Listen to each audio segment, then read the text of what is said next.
were listening to that is Meike Vogel, who is in Beirut. So, Meike, you're the CEO and co-founder of the Alsama project. Can you tell us a bit about what the project does?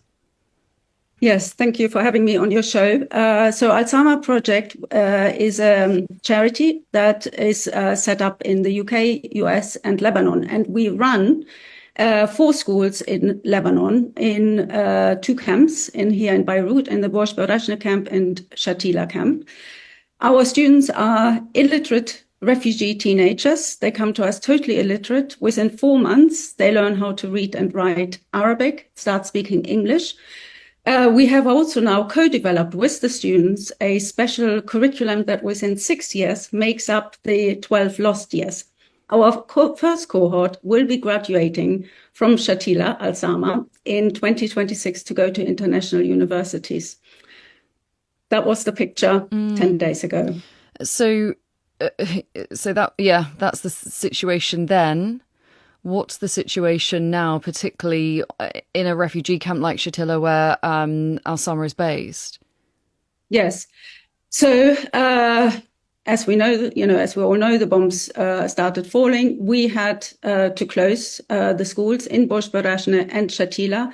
Borj Barashne has been totally evacuated. Shatila is also very empty now. And our students, all of them are dispersed. As we heard just now from your correspondent, some of them sleep in shelters, some of them sleep rough. A few have also made a very difficult decision of heading back to Syria, which is not necessarily a safer option.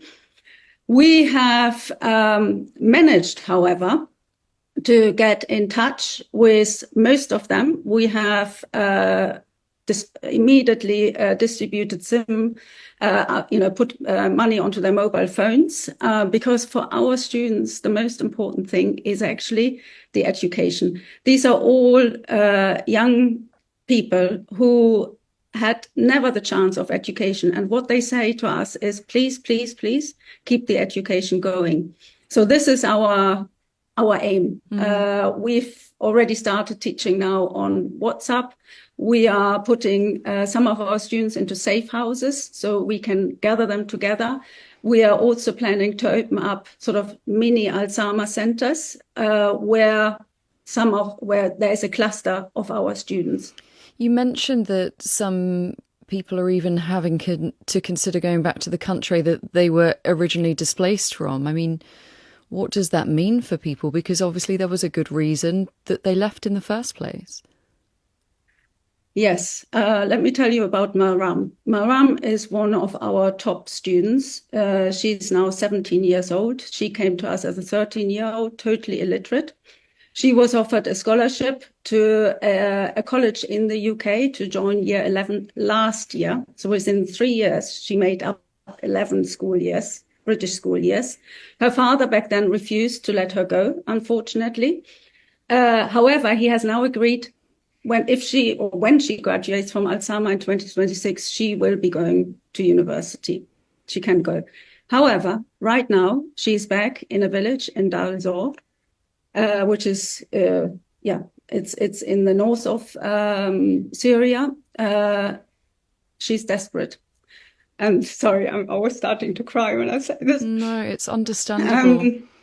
She is. So to just also picture her a bit more. So she won 2 months ago, I think 2 or 3 months ago, she won a Lebanon-wide essay competition and became the ambassador for a day, shadowing the British ambassador here in Lebanon. And she is, and she's not the only one. We have other ones, Luai, Wisal. And at the moment, what they're doing, what she does and her sister, they sneak out in the middle of the night out of their home and sit under a tree with their mobiles lighted in order to do the WhatsApp lessons that we are sending them, because that is their lifeline at the moment. And her sister and her Maram and Marwa are, and we have some others, are absolutely scared that now they will be forced into early marriage because there is no way they can now protect themselves, and all they want is to continue their education. And this is what we are going to make sure is going to happen.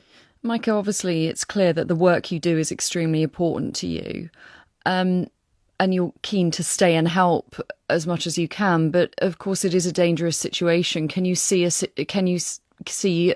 an eventuality where you actually have to leave Lebanon completely?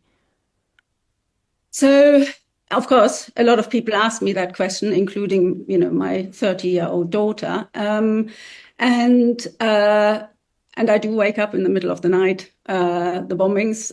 My husband brings me up every morning, says if I'm okay.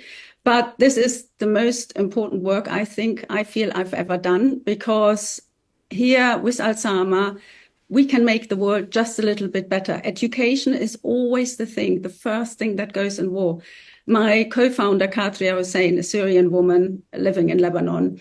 I remember her saying when we set up Alsama together, she said, the first thing that went when the war started in Syria was education. The schools closed and basically never opened up again. So a lot of our students, for example, they might have had 1 or 2 years primary school education back in Syria. Since then, nothing.